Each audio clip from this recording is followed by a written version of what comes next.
आज हम लोग हाइड्रोकार्बन को वन शॉट वीडियो में ख़त्म करेंगे। इस वीडियो में हम लोग एनसीईआरटी के सारे रिएक्शन को कवर करेंगे। साथ में हम हर एक रिएक्शन के लिए डायरेक्ट मेथड सीखेंगे। तो चलिए शुरू करते हैं। सबसे पहला है हमारा method of preparation of alkenes. Alkenes बोलते किसको हैं? तो कार्बन और कार्बन के बीच अगर सिंगल बॉन्ड हो तो उसको हम अल्केन बोलते हैं। ठीक है, अब देखिए सबसे पहला मेथड है कि हम हाइड्रोजिनेशन से हम अल्केन बनाएंगे। तो हाइड्रोजिनेशन किसका कराएंगे? अल्कीन का। अल्कीन का हाइड्रोजिनेशन किसके प्रेजेंस में? H2 के प्रेजेंस में, और वो भी एक्टिव मेटल लाइक निकल, प्लेटिनम या फिर पैलेडियम। तो होता क्या है कि यहाँ डबल बॉन्ड में हमारा एक सिग्मा बॉन्ड होता है, एक पाई बॉन्ड होता है। पाई बॉन्ड जो होता है वो हमारा वीक बॉन्ड होता है, तो वीक बॉन्ड टूट जाएगा और दोनों प्लेस पे हमारा एक एक हाइड्रोजन जाकर चिपक जाएगा। तो ये हमारा अल्केन फॉर्म हो गया। ठीक है, तो हाइड्रोजिनेशन क्या हुआ कि एडिशन ऑफ हाइड्रोजन हुआ किसके प्रेजेंस में? तो एक्टिव मेटल लाइक निकल, प्लेटिनम या फिर पैलेडियम। अब अगर इसी हाइड्रोजिनेशन को केवल और केवल हम निकल के प्रेजेंस में कराएं तो उस प्रोसेस को हम बोलते हैं सैबटियर सैंडरसन रिएक्शन। ठीक है, तो केवल और केवल अगर हमारा निकल एज ए कैटलिस्ट यूज होगा तो उस प्रोसेस को हम बोलते हैं सैबटियर सैंडर्स रिएक्शन। ठीक है, अब देखिए कि हम रिडक्शन ऑफ अल्काइल हैलाइड से भी अल्केन बना सकते हैं। तो रिएजेंट कौन कौन सा होगा? तो रिएजेंट होगा हमारा जिंक HCl, मतलब मेटल के साथ एसिड हो, या फिर लिथियम एल्युमिनियम हाइड्राइड या फिर सोडियम बोरोहाइड्राइड। तो लिथियम एल्युमिनियम हाइड्राइड और सोडियम बोरोहाइड्राइड दोनों एज अ रिड्यूसिंग एजेंट काम करता है, जो कि अल्काइल हैलाइड को डायरेक्टली अल्केन में बदल देगा। मतलब यहाँ से हमको सिंपली एक्स को निकाल देना है। ठीक है, तो इस रिएक्शन में होगा क्या कि अगर हमारे पास अल्काइल हैलाइड है, उसको हम ट्रीट करा रहे हैं मेटल एसिड के साथ या फिर लिथियम एल्युमिनियम हाइड्राइड या फिर सोडियम बोरोहाइड्राइड, तो हमारा अल्काइल हैलाइड से अल्केन बन जाएगा। एक्स को हटाना है, एच को लगा देना है। नेक्स्ट है हमारा उर्ट रिएक्शन। अब उर्ट रिएक्शन में हम क्या करते हैं कि दो इक्विवेलेंट अल्काइल हैलाइड का लेते हैं इन प्रेजेंस ऑफ सोडियम ड्राईथर, तो हमारा डाई अल्काइल अल्केन बनता है। सिंपल रिएक्शन है कि अगर हम एक इक्विवेलेंट ऑफ अल्काइल हैलाइड ऐसे लिख दें, एक इक्विवेलेंट ऑफ अल्काइल हैलाइड इधर लिखें, और इन प्रेजेंस ऑफ सोडियम ड्राईथर यहाँ 2 कर देते हैं, 2 सोडियम ड्राईथर, तो यहाँ से NaX हमारा माइनस हो जाएगा और इस R को इस R से जोड़ देंगे। ठीक है, तो दो इक्विवेलेंट ऑफ अल्काइल हैलाइड लेते हैं इन प्रेजेंस ऑफ सोडियम ड्राईथर, तो हमारा डाई अल्काइल अल्केन बन जाता है, और इसी रिएक्शन को हम कहते हैं उर्ट रिएक्शन। नेक्स्ट है हमारा फ्रैंकलैंड रिएक्शन। तो ये जस्ट सिमिलर है उर्ट रिएक्शन की तरह ही, बस इसमें डिफरेंस आता है कि वहाँ सोडियम ड्राई ईथर था, यहाँ जिंक ड्राई ईथर रिएजेंट हम यूज करते हैं। सेम है, दो इक्विवेलेंट ऑफ अल्काइल हैलाइड लेंगे, डाई अल्काइल अल्केन बनता है। बस प्रोसेस में चेंज कहाँ होता है? तो उसमें रिएजेंट सोडियम ड्राई ईथर था, इसमें जिंक ड्राई ईथर होगा।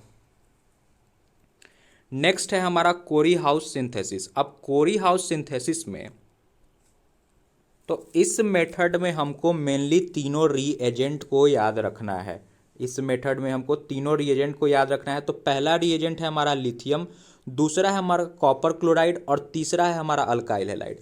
ठीक है, तो इसमें होता क्या है कि हम अल्काइल हैलाइड से अल्केन बना देते हैं। कैसे? तो अगर हमारे पास ये लिथियम, ये CuCl और अल्काइल हैलाइड है, तो बस सिंपली हमको यहाँ से X हटाना है और इस R को जाके इस R से चिपका देना है, हमारा प्रोडक्ट फॉर्म हो जाएगा। तो कोरी हाउस सिंथेसिस में हमको ध्यान रखना है ये तीनों रिएजेंट, और जो थर्ड वाला जो अल्काइल हैलाइड होगा उसका अल्काइल ग्रुप को हमको रिएक्टेंट का अल्काइल हैलाइड से डायरेक्टली चिपका देना है, तो हमारा प्रोडक्ट फॉर्म हो जाएगा। नेक्स्ट इसका एक एग्जाम्पल देख लेते हैं। तो ये हमारे पास रिएजेंट है, रिएक्टेंट है, और यहाँ पे रिएजेंट लिथियम, CuCl और CH3Cl, मतलब ये कोरी हाउसिस का तीनों रिएजेंट है। इसमें हमको क्या करना है कि थर्ड वाले में जो रिएजेंट है उसका अल्काइल ग्रुप को इसके अल्काइल ग्रुप से डायरेक्टली चिपका देना है। यहाँ से भी Br हटा देना है, यहाँ से Cl हटा देना है, हमारा प्रोपेन फॉर्म हो जाएगा। डायरेक्ट मेथड था। नेक्स्ट है हमारा कि हम अगर अल्डिहाइड और कीटोन का रिडक्शन करा दे उससे भी हम अल्केन बना सकते हैं, लेकिन उसके लिए हमारे पास दो प्रोसेस है, एक है क्लीमेंसन रिडक्शन और दूसरा है उल्फ किस्नर रिडक्शन। क्लीमेंसन रिडक्शन और उल्फ किस्नर रिडक्शन दोनों का काम सेम है, बस दोनों में डिफरेंस आता है उनके रिएजेंट्स में। ठीक है, तो क्लीमेंसन रिडक्शन का रिएजेंट जो है वो जिंक Hg साथ में कंसंट्रेटेड HCl है, और उल्फ किस्नर रिडक्शन का हम आगे देखेंगे। तो क्लीमेंसन रिडक्शन का काम क्या होता है? तो अल्डिहाइड हो या फिर कीटोन उसके कार्बोनिल कार्बन को वो डायरेक्टली CH2 में कन्वर्ट कर देता है, ठीक है। अल्डिहाइड हो या फिर कीटोन उसके कार्बोनिल कार्बन को डायरेक्टली CH2 में कन्वर्ट कर देता है। फॉर एग्जांपल अगर हम देखें तो ये हमारे पास कीटोन है जिसको हम जिंक Hg और साथ में कंसनट्रेटेड HCl से ट्रीट करा रहे हैं। मतलब ये कि ये हमारा एग्जाम्पल है किसका, जिंक Hg कंसनट्रेटेड HCl किसका रिएजेंट है, क्लेमेंसन का। तो यहाँ पे क्या करना है कि हमको कार्बोनिल कार्बन को डायरेक्टली कन्वर्ट कर देना है CH2 में, मतलब हमारा ये कीटोन से प्रोपेन बन गया, ठीक है। नेक्स्ट देखते हैं उल्फ किस्नर रिडक्शन। अभी बताए हैं सेम कहानी है, कार्बोनिल कार्बन को बदलना है CH2 में, लेकिन जो डिफरेंस है इन दोनों में वो है इसका। तो रिएजेंट उल्फ किस्नर रिडक्शन में होता है हमारा हाइड्रोजन, जिसको हम NH2 OH, ये साथ में बेस KOH भी हो सकता है या फिर सोडियम हाइड्रोक्साइड भी हो सकता है। तो उल्फ किस्नर रिडक्शन हो या फिर क्लेमेंसन रिडक्शन हो, दोनों में अल्डिहाइड हो या फिर कीटोन, उसके कार्बोनिल कार्बन को CH2 में हम कन्वर्ट कर देते हैं और उसको अल्केन बना देते हैं। नेक्स्ट है हमारा डी कार्बोक्सिलेशन। तो डी कार्बोक्सिलेशन में होता है क्या है कि अगर हमारे पास कार्बोक्सिलिक एसिड हो या फिर उसका साल्ट हो, कार्बोक्सिलिक एसिड हो या फिर उसका साल्ट हो, अगर उसका हम सोडा लाइम करा रहे हैं, सोडा लाइम किसको बोलते हैं, तो सोडियम हाइड्रोक्साइड के साथ अगर हमारा NaOH के साथ अगर हमारा कैल्शियम ऑक्साइड हो तो इसको हम बोलते हैं सोडा लाइम। तो अगर हम कार्बोक्सिलिक एसिड या फिर उसके साल्ट को अगर हम सोडा लाइम करा रहे हैं तो वो डायरेक्टली अल्केन में बदल जाता है, मतलब ये पूरा पार्ट जो है ये हमारा H में कन्वर्ट हो जाता है, सिंपली अल्केन में बदल जाता है। वैसे ही ये एक एग्जांपल है कार्बोक्सिलिक एसिड का साल्ट का, इसका हम सोडा लाइम करा रहे हैं तो ये सिंपली अल्केन में कन्वर्ट हो गया। नेक्स्ट है हमारा कॉल्बेज इलेक्ट्रोलाइसिस। कॉल्बेज इलेक्ट्रोलाइसिस में क्या है कि हम दो इक्विवेलेंट लेते हैं कार्बोक्सिलिक एसिड के साल्ट का, जब उसका हम इलेक्ट्रोलिसिस कराते हैं इन प्रेजेंस ऑफ वाटर तो हमारा अल्केन फॉर्म हो जाता है, ठीक है। अब देखिए इस रिएक्शन में होता क्या है कि ये जो हमारा कार्बोक्सिलिक एसिड का साल्ट है इसको हम होमोलिटिकली तोड़ते हैं, तो एक फ्री रेडिकल आएगा अल्काइल ग्रुप के खोपड़ी पे और दूसरा ये COONA वाले पार्ट पे। तो ये जो अल्काइल ग्रुप के खोपड़ी पे ये फ्री रेडिकल आया इसको लिख लेना है और सेम इसी का मिरर इमेज बना देना है। जब इसका फ्री रेडिकल बना और इसका फ्री रेडिकल बना, इन दोनों को कनेक्ट करा देंगे हम तो हमारा ये प्रोडक्ट फॉर्म हो जाएगा, ठीक है। अब देखिए एक और एग्जांपल इसका देखते हैं कॉल्बेज इलेक्ट्रोलाइसिस का, कि हम दो इक्विवेलेंट लिए हैं किसका, कार्बोक्सिलिक एसिड का साल्ट का, इसका इलेक्ट्रोलाइसिस करा रहे हैं तो सिंपल है हम कि अल्काइल ग्रुप का एक फ्री रेडिकल बनाना है क्योंकि ये होमोलिटिकली ब्रेक होता है, फिर इसी का मिरर इमेज बना के हम प्रोडक्ट बना देंगे। तो ये बात तो हम लोग पीछे भी सीख चुके हैं, तो पहला तो हमारा प्रोडक्ट बन गया, बिल्कुल सही है। अब जो एनोड पे हमारा यहाँ से CO2 रिलीज होता है और ये एग्जामिनेशन में पूछा भी गया है कि कॉल्बेज इलेक्ट्रोलाइसिस में एनोड पे क्या रिलीज होता है, तो CO2। अब देखिए वाटर जो है H+ और OH- में डिसोसिएट होता है, H+ और OH- में डिसोसिएट होता है। तो यहाँ से Na+ इस OH नेगेटिव पे अटैक करके NaOH बना देगा, तो एक के लिए एक NaOH बनेगा, मतलब दो के लिए दो NaOH बनेगा।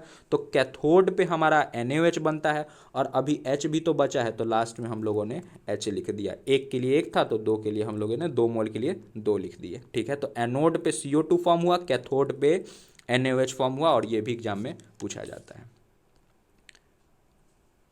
अब ग्रिग्नाइड रिएजेंट की बात कर लेते हैं। तो ग्रिग्नाइड रिएजेंट में RMgX जो होता है इसको हम ग्रिग्नाइड रिएजेंट बोलते हैं। R कोई भी अल्काइल ग्रुप होगा, R की खोपड़ी पे हमारा पार्शियल नेगेटिव चार्ज होता है और Mg की खोपड़ी पे पार्शियल पॉजिटिव चार्ज होता है, क्योंकि Mg एक मेटल है जो कि इलेक्ट्रोपॉजिटिव ज़्यादा होगा, ठीक है।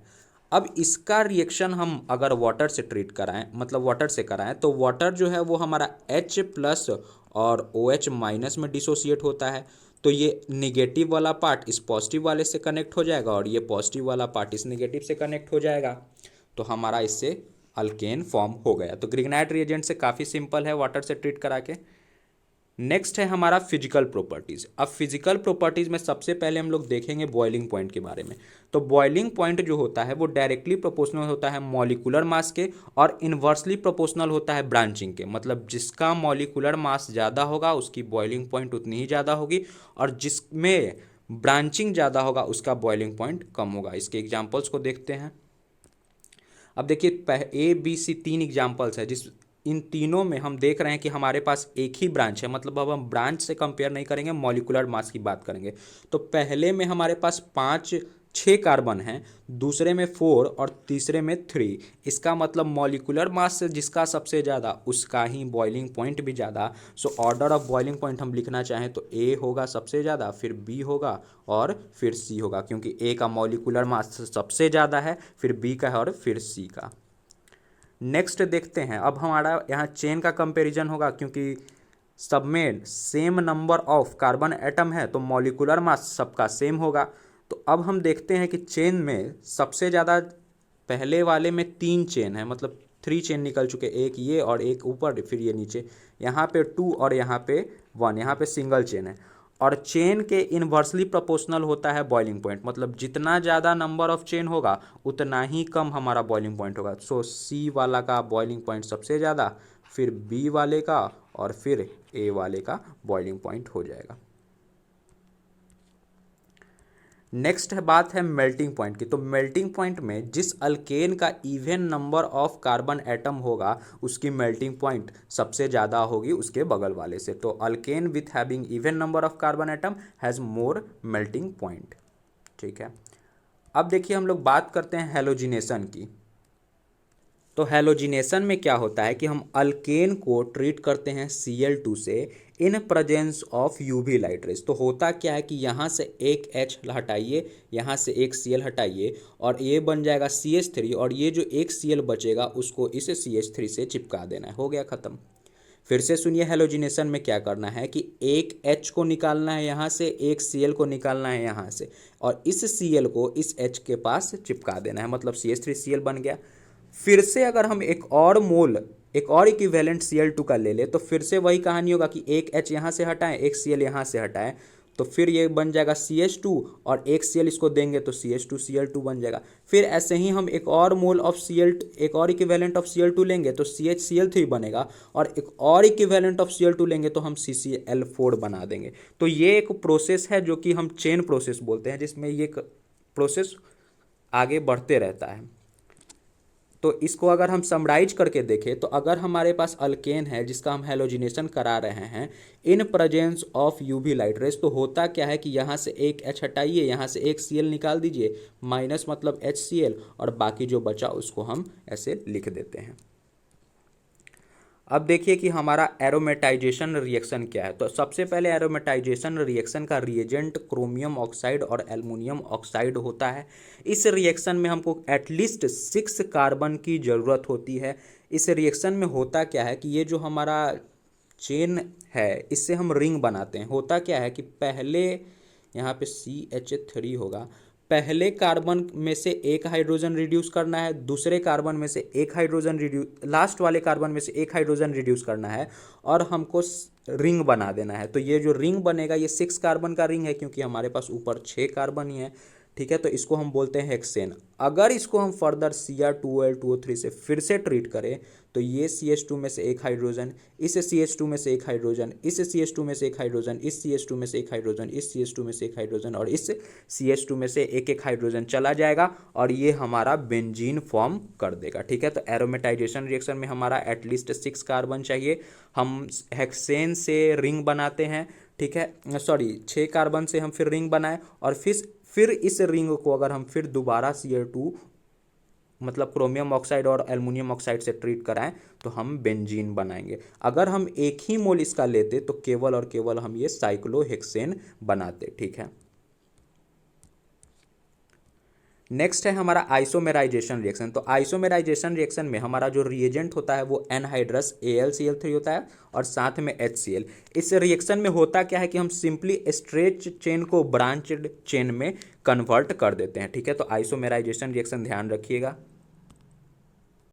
अब है हमारा अल्कीन्स। तो अल्कीन्स बोलते किसको हैं, तो कार्बन और कार्बन के बीच अगर डबल बॉन्ड है तो उसको हम अल्कीन्स बोलते हैं।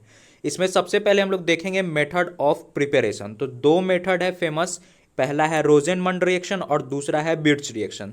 चलिए देखते हैं।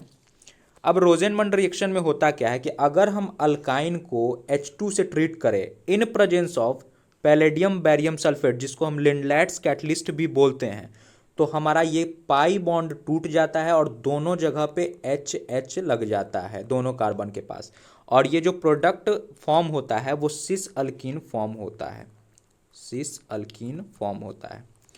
तो हमको क्या ध्यान रखना है रोजेनमंड रिएक्शन में कि अल्काइन को हम H2 से ट्रीट करते हैं इन प्रेजेंस ऑफ लिंडलैट कैटलिस्ट जिसको हम PDBSO4 भी बोलते हैं, तो हमारा सिस अल्कीन फॉर्म होता है। सिस अल्कीन कहने का मतलब कि हाइड्रोजन जो है वो दोनों सेम साइड लगता है।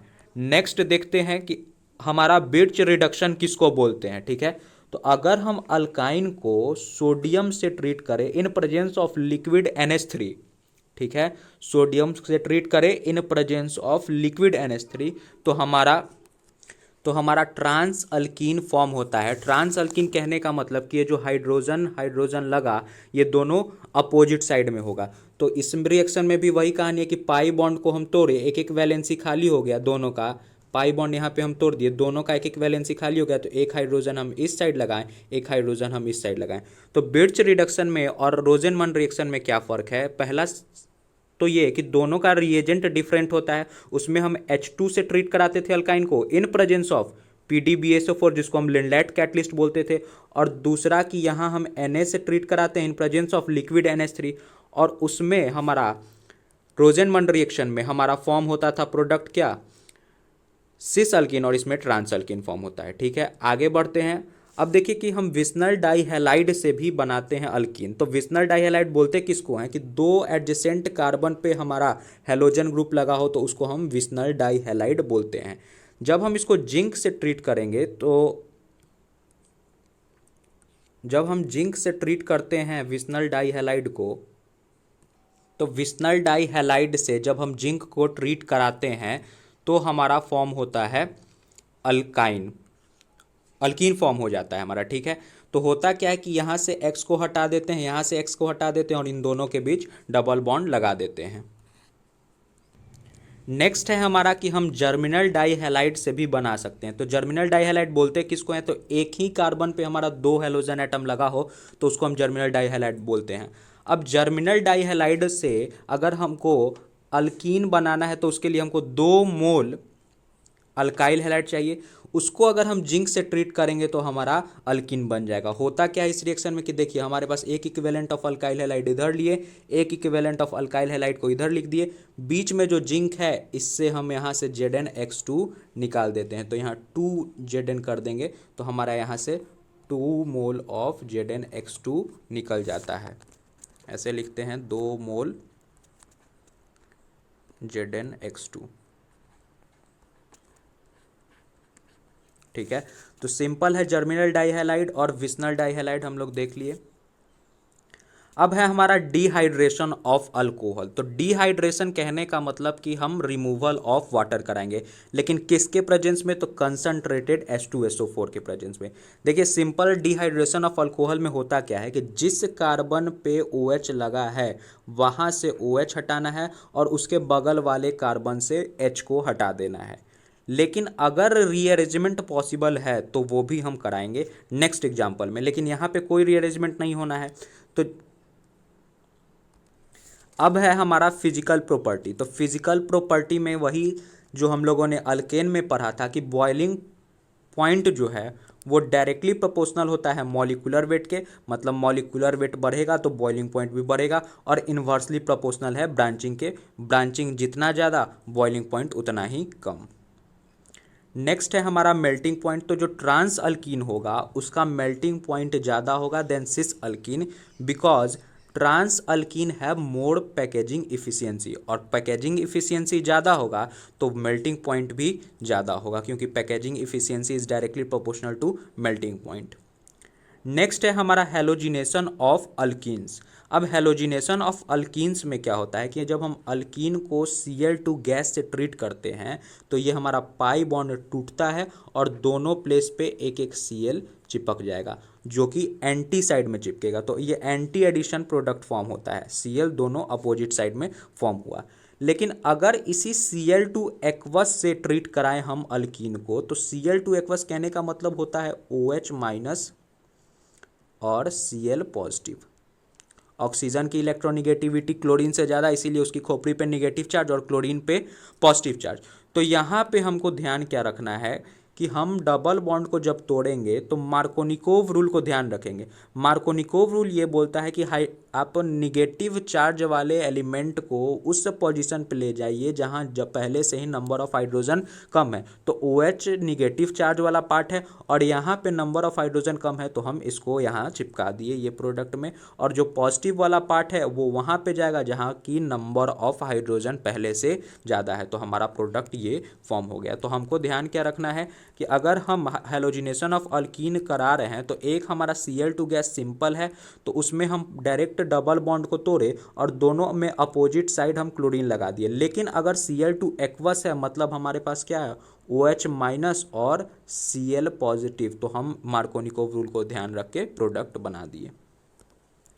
नेक्स्ट है हमारा reaction with HX types of acid. तो अगर हम अल्कीन को HX टाइप क्लोरीन हो या फिर ब्रोमीन हो कराएंगे तो यहाँ हमको मार्कोनिकोव रूल ध्यान रखना है। मार्कोनिकोव रूल क्या बोलता है कि आप H को उस पोजीशन पे ले जाइए जहाँ उस कार्बन के पास ले जाइए जहाँ पहले से ही नंबर ऑफ हाइड्रोजन ज़्यादा है, और Cl को उस पोजीशन पे ले जाइए जहाँ की नंबर ऑफ हाइड्रोजन कम है। तो हम डबल बॉन्ड को तोड़े, H को उस पोजीशन पे लगा दिए जहाँ की नंबर ऑफ हाइड्रोजन ज़्यादा है, तो ये CH2 से CH3 बन गया, और इसको हम इस Cl को हम CH से लगा दिए जहाँ की पहले से ही नंबर ऑफ हाइड्रोजन कम है। तो कभी भी अगर हमको अल्कीन से HX टाइप्स ऑफ एसिड को एडिशन कराना होगा तो हमको मार्कोनिकोव रूल ध्यान रखना है। नेक्स्ट है हमारा पेरोक्साइड इफेक्ट। पेरोक्साइड इफेक्ट में भी सेम कहानी है कि हम अल्कीन को HX टाइप्स ऑफ एसिड से ट्रीट कराते हैं but in presence of peroxide. अब जब पेरोक्साइड आ जाएगा तो इसी इफेक्ट को हम बोलते हैं खजांस इफेक्ट, ठीक है। तो इस इफेक्ट में हम करते क्या हैं कि अगर हम अल्कीन को HBr से ट्रीट करें इन प्रेजेंस ऑफ पेरोक्साइड तो हमारा एंटी मार्कोनिकोव रूल फॉलो होता है। मतलब H हमारा उस पोजीशन पे जाएगा जहां पहले से ही नंबर ऑफ H कम है, और Br हमारा वहां जाएगा जहां की नंबर ऑफ H ज़्यादा है। तो ये हमारा प्रोडक्ट फॉर्म हो गया। H उस पोजीशन पे गया जहां नंबर ऑफ हाइड्रोजन कम है, और Br उस पोजीशन पे गया जहां की हमारा नंबर ऑफ हाइड्रोजन ज़्यादा है। तो ये पेरोक्साइड के केस में होता है। सिंपली अगर हम HX का एडिशन कराते तो ये नहीं होता। पेरोक्साइड मतलब एंटी मार्कोनिकोव रूल फॉलो होगा। अब देखिए जो पेरोक्साइड इफेक्ट है वो केवल और केवल HBr के द्वारा दिया जाता है, मतलब HCl या फिर HI नहीं करेगा। नेक्स्ट है हमारा ऑक्सीमर्क्यूरेशन एंड डीमर्क्यूरेशन। तो ऑक्सीमर्क्यूरेशन एंड डीमर्क्यूरेशन दो पार्ट का रिएक्शन है, जिसमें ऑक्सीमर्क्यूरेशन वाला रिएजेंट हमारा HgOAc2 है, और डीमर्क्यूरेशन वाला पार्ट जो है वो हमारा सोडियम बोरोहाइड्राइड है। सिंपली इस रिएक्शन में क्या होता है कि जब हम अल्कीन को HgOAc2 और साथ में सोडियम बोरोहाइड्राइड से ट्रीट कराते हैं तो एडिशन ऑफ वाटर होता है। एडिशन ऑफ वाटर, तो वाटर हमारा H प्लस और OH माइनस में डिसोसिएट होगा, और मार्कोनिकोव रूल को ध्यान रखना है। तो मार्कोनिकोव रूल ये बोलता है कि H को आप उस पोजीशन पे दीजिए जहाँ पहले से ही नंबर ऑफ हाइड्रोजन ज़्यादा है, और OH को उस पोजीशन पे जहाँ नंबर ऑफ हाइड्रोजन कम है। तो H को इस पोजीशन पे लगाएं तो CH3 बन गया, और CH के साथ OH लगा दिए तो हमारा ये प्रोडक्ट फॉर्म हो गया। तो hydroboration and oxymercuration and demercuration में एडिशन ऑफ ऑक्सीजन वाटर होता है, मार्कोनिकोव रूल को ध्यान रख के। नेक्स्ट है हमारा हाइड्रोबोरेशन ऑक्सीडेशन रिएक्शन। तो हाइड्रोबोरेशन रिएक्शन ऑक्सीडेशन रिएक्शन में पहले रिएजेंट ध्यान रखिए कि हाइड्रोबोरेशन ऑक्सीडेशन रिएक्शन में हमारा diborane in presence of THF solvent, और दूसरा हमारा पेरोक्साइड होता है इन प्रेजेंस ऑफ बेस। इस रिएक्शन में होता क्या है कि हम अल्कीन के एक्रॉस वाटर का एडिशन कराते हैं, बस यहाँ रूल चेंज हो जाता है, वो एंटी मार्कोनिकोव रूल को ध्यान रख के H प्लस और OH माइनस में वाटर डिसोसिएट होगा, और ये हमारा H पॉजिटिव जो है इस पोजीशन पे चिपकेगा, और OH जो है हमारा इस पोजीशन पे चिपकेगा, क्योंकि हम एंटी मार्कोनिकोव रूल को ध्यान रख रहे हैं। तो ऑक्सीमर्क्यूरेशन एंड डीमर्क्यूरेशन में डिफरेंस क्या था?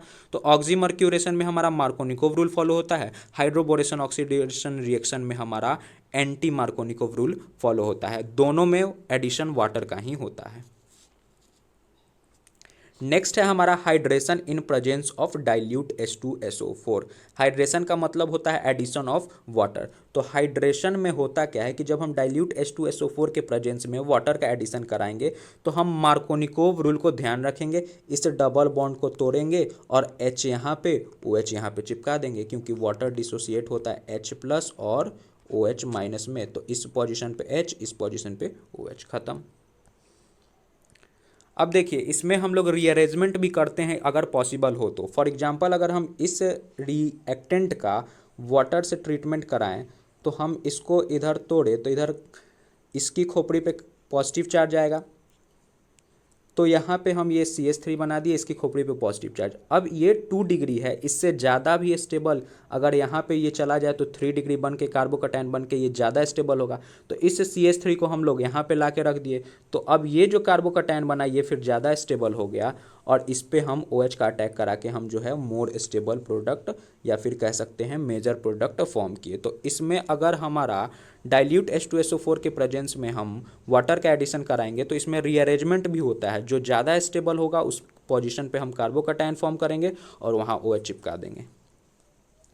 नेक्स्ट है हमारा ओजोन लाइसिस। तो ओजोन लाइसिस में हमको ध्यान रिएजेंट रखना है कि O3 in presence of zinc water, simply double bond को तोड़ना है और दोनों साइड एक एक ऑक्सीजन दे देना है। तो ये हमारा अल्डिहाइड और साथ में HCHO बन जाएगा। एक और एग्जाम्पल है ओजोन लाइसिस का, तो फिर से हम डबल बॉन्ड को यहाँ तोड़ेंगे, डबल बॉन्ड को तोड़ दिए, दोनों साइड एक एक ऑक्सीजन दे देंगे, तो ये हमारा कीटोन बन गया, ये हमारा अल्डिहाइड बन गया। नेक्स्ट है हमारा रिएक्शन विथ हॉट KMnO4। अगर हम अल्कीन को हॉट KMnO4 से ट्रीट करेंगे तो सेम जो ओजोन लाइसिस में किए हैं वही पहला काम है कि दोनों साइड डबल बॉन्ड के क्रॉस एक एक ऑक्सीजन एटम दे दीजिए। अब ये अल्डिहाइड फॉर्म हो गया, लेकिन हॉट KMnO4 एक स्ट्रॉन्ग ऑक्सीडाइजिंग एजेंट है, तो फिर से ये ऑक्सीडाइज करके इन दोनों को कार्बोक्सिलिक एसिड में कन्वर्ट कर देगा। तो ये 2 मोल ऑफ कार्बोक्सिलिक एसिड हमारा बन जाएगा। मतलब इस अल्डिहाइड को ऑक्सीडाइज करके कार्बोक्सिलिक एसिड में बदल दिया हॉट KMnO4, क्योंकि ये एक स्ट्रॉन्ग ऑक्सीडाइजिंग एजेंट है। एक और एग्जाम्पल हॉट KMnO4 का, तो यहाँ से हम डबल बॉन्ड को तोड़े, दोनों साइड एक एक ऑक्सीजन लगा दिए। अब ये ऑक्सीजन लगाएं तो एक हमारा कीटोन फॉर्म हो गया, एक हमारा अल्डिहाइड फॉर्म गया। तो कीटोन को हम फर्दर ऑक्सीडाइज नहीं करते हैं हॉट KMnO4 से, ये ऑक्सीडाइज होके फिर से हमारा एसिड बना देगा।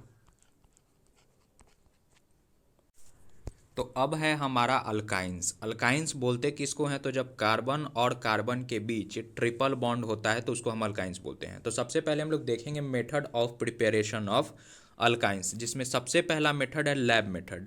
लैब मेथड में क्या होता है कि हम कैल्शियम कार्बाइड को वाटर से ट्रीट करते हैं तो हमारा कैल्शियम हाइड्रोक्साइड और साथ में इथाइन बनता है, जो कि एक अल्काइन है। होता क्या है इस रिएक्शन में कि कैल्शियम की खोपड़ी पे पॉजिटिव चार्ज और C2 के खोपड़ी पे निगेटिव चार्ज, और यहाँ वाटर जो है H+ और OH- में डिसोसिएट होता है, तो ये इससे कंबाइंड हो गया और ये इससे कंबाइंड होकर हमारा प्रोडक्ट बना दिया। तो सिंपल है, ये डायरेक्ट पूछा जाता है कि which of the following is a lab method. तो कैल्शियम कार्बाइड को जब हम वाटर से ट्रीट कराते हैं तो हमारा अल्काइन बनता है, जो कि एक लैब मेथड का एग्जाम्पल है। नेक्स्ट है हमारा कि अगर हम 2 मोल CCl3H का लें इन प्रेजेंस ऑफ Ag, तो हम डायरेक्ट क्या करते हैं कि AgCl को यहाँ से रिमूव कर देते हैं, तो हमारा जो बचेगा वो इथाइन दे देगा, मतलब कि अल्काइन। तो इसमें सिंपल हमको ध्यान रखना है दोनों मेथड को, कि ये दोनों मेथड से हमारा लैब मेथड है और इन दोनों मेथड से हम अल्काइन बना सकते हैं। नेक्स्ट है हमारा कि हम ग्रिग्नैड रिएजेंट से भी जब हमारा रिएक्शन कराते हैं ग्रिग्नैड रिएजेंट से, तो ग्रिग्नैड रिएजेंट अल्काइल ग्रुप के खोपड़ी पे हमारा पॉजिटिव चार्ज होता है, सॉरी निगेटिव चार्ज होता है, और Mg मेटल के खोपड़ी पे पॉजिटिव चार्ज होता है। तो ये CH3 इस H को अपने पास बुला लेता है और ये CH4 बना देता है। जैसे ही ये H निकल के गया, इस पे कार्बो अनायन मतलब हमारा नेगेटिव चार्ज फॉर्म होगा, और फिर जब हम अगले स्टेप में अल्काइल हैलाइड लेके आएंगे तो ये नेगेटिव चार्ज इस R पॉजिटिव पे अटैक करेगा और ये X निकल जाएगा, तो हमारा ये अल्काइन फॉर्म हो जाएगा। ठीक है। नेक्स्ट देखते हैं reaction with HX types of acid. तो इसमें क्या होता है कि हमको ध्यान रखना है मार्कोनिकोव रूल। देखिए पहले में स्टेप में हम एक इक्विवेलेंट जब HCl लेंगे तो पाई बॉन्ड टूटेगा और H उस पोजीशन पे जाएगा जहां पहले से ही नंबर ऑफ हाइड्रोजन ज़्यादा है, तो यहाँ पे H जाएगा, यहाँ पे Cl जाएगा, हो गया एक। फिर अभी हमारे पास एक और पाई बॉन्ड है, मतलब ये अनस्टेबल है, तो फिर से हम एक और मोल ऑफ HCl लेंगे, एक और इक्विवेलेंट HCl लेंगे और फिर से हम पाई बॉन्ड को तोड़ेंगे और H को उस पोजीशन पे ले जाएंगे जहाँ की नंबर ऑफ हाइड्रोजन पहले से ही ज़्यादा है और Cl को उस पोजीशन पे ले जाएंगे जहाँ नंबर ऑफ हाइड्रोजन कम है। तो अगर हमको HX टाइप्स ऑफ एसिड में अल्काइन में रिएक्ट कराना है तो हमको 2 मोल ऑफ HCl लेना पड़ेगा। HCl डिसोसिएट होता है H प्लस और Cl माइनस में। H वहाँ पे जाएगा जहाँ नंबर ऑफ हाइड्रोजन पहले से ही ज़्यादा है, मतलब मार्कोनिकोव रूल को फॉलो करेगा। नेक्स्ट है हमारा हाइड्रेशन ऑफ अल्काइन। हाइड्रेशन का मतलब होता है कि वाटर का हमको एडिशन कराना है, तो फिर से हमको मार्कोनिकोव रूल ध्यान रखना है। वाटर डिसोसिएट हुआ H प्लस OH माइनस में, पहले नंबर में हम पाई बॉन्ड तोड़ेंगे तो H उस पोजीशन पे जाएगा जहां पहले से ही नंबर ऑफ हाइड्रोजन ज़्यादा है और OH उस पोजीशन पे जाएगा जहां नंबर ऑफ हाइड्रोजन कम है। तो एक स्टेप ये हो गया। अभी भी हमारे पास एक और पाई बॉन्ड है जिसको हम फिर से तोड़ेंगे और एक और मोल ऑफ वाटर ले लेंगे, तो फिर से वही वाटर डिसोसिएट होता है H प्लस OH माइनस में। H उस पोजीशन पे जाएगा जहां नंबर ऑफ हाइड्रोजन पहले से ही ज़्यादा है और OH उस पोजीशन पे जाएगा जहां नंबर ऑफ हाइड्रोजन कम है, तो हमारा ये प्रोडक्ट फॉर्म हुआ। अब देखिए कि एक ही कार्बन पे हमारा 2 OH ग्रुप लगा है, थोड़ा साफ से देखते हैं इसको कि एक ही कार्बन पे हमारा 2 OH ग्रुप लगा है जो कि अनस्टेबल होगा, इसीलिए हम यहाँ से वाटर को माइनस कर देते हैं। माइनस कर देंगे वाटर तो हमारा क्या फॉर्म हो गया, कीटोन फॉर्म हो गया। ठीक है, अब देखिए कि हम रिएक्शन विथ बेंजीन की बात करेंगे तो बेंजीन जो है वो generally undergoes electrophilic substitution reaction. Benzene जो है वो हमारा इलेक्ट्रोफिलिक सब्स्टिट्यूशन रिएक्शन शो करता है, जिसमें अब हम लोग कुछ एग्जाम्पल को कवर करेंगे। सबसे पहला है नाइट्रेशन ऑफ बेंजीन। तो अगर हम बेंजीन को कंसंट्रेटेड HNO3 और साथ में H2SO4 से ट्रीट करेंगे तो हमारा नाइट्रोबेंजीन फॉर्म होगा। एक बार NO2 ग्रुप ऑर्थो पोजीशन पे और एक बार पैरा पोजीशन पे लगेगा। जो पैरा वाला होगा वो मेजर प्रोडक्ट होता है। ध्यान दीजिएगा कि जो कंसंट्रेटेड HNO3 है उसमें इलेक्ट्रोफाइल जो है वो हमारा NO2 होता है, तो एक बार NO2 हमारा पैरा पोजीशन पे, एक बार NO2 हमारा ऑर्थो पोजीशन पे, और पैरा वाला जो होता है वो हमारा मेजर प्रोडक्ट होता है। वैसे ही है हमारा सल्फोनेशन ऑफ बेंजीन। तो बेंजीन को कंसंट्रेटेड H2SO4 से ट्रीट करेंगे तो इसमें इलेक्ट्रोफाइल वाला पार्ट SO3H होता है, SO3H होता है, तो वो एक बार ऑर्थो पोजीशन पे एक बार पैरा पोजीशन पे, पैरा वाला प्रोडक्ट हमारा मेजर प्रोडक्ट होगा। सिंपल रिएक्शन है। अब वैसे ही हैलोजिनेशन ऑफ बेंजीन की बात कर लेते हैं। तो बेंजीन को हम Cl2 से ट्रीट करेंगे in presence of anhydrous FeCl3 हो या फिर AlCl3 हो, तो एक बार क्लोरीन ऑर्थो पोजीशन पे और एक बार पैरा पोजीशन पे, पैरा वाला प्रोडक्ट जो होगा हमारा मेजर प्रोडक्ट होगा। नेक्स्ट है हमारा फ्रिडल क्राफ्ट रिएक्शन। तो फ्रिडल क्राफ्ट रिएक्शन में हमारा 2 पार्ट होगा, एक अल्काइलेशन दूसरा असाइलेशन। पहले है हमारा अल्काइलेशन। अल्काइलेशन में क्या होता है कि बेंजीन को अगर हम अल्काइल क्लोराइड से ट्रीट करें in presence of anhydrous AlCl3, तो ये जो अल्काइल क्लोराइड है RCl, यहाँ से ये जो Cl है ये AlCl3 खींच लेगा, क्योंकि एल्युमिनियम के आउटर मोस्ट इलेक्ट्रॉनिक कन्फिग्रेशन जब लिखेंगे तो उसके पास 6 इलेक्ट्रॉन है, 2 इसको और चाहिए, तो ये Cl इसके पास चला जाता है और फिर जो हमारा CH3 है वो एज ए इलेक्ट्रोफाइल आके इस बेंजीन से चिपक जाता है। तो एक बार ऑर्थो पोजीशन पे चिपकेगा, एक बार पैरा पोजीशन पे चिपकेगा, पैरा वाला हमारा मेजर प्रोडक्ट होगा। नेक्स्ट है हमारा फ्रिडल क्राफ्ट असाइलेशन। तो फ्रिडल क्राफ्ट असाइलेशन में भी सेम कहानी है कि क्लोरीन जो है वो AlCl3 के द्वारा ले लिया जाएगा और ये एज ए इलेक्ट्रोफाइल हमारा इसकी खोपड़ी पे चला जाएगा। तो एक बार ऑर्थो पोजीशन पे लगेगा, एक बार पैरा पोजीशन पे लगेगा, पैरा वाला हमारा मेजर प्रोडक्ट।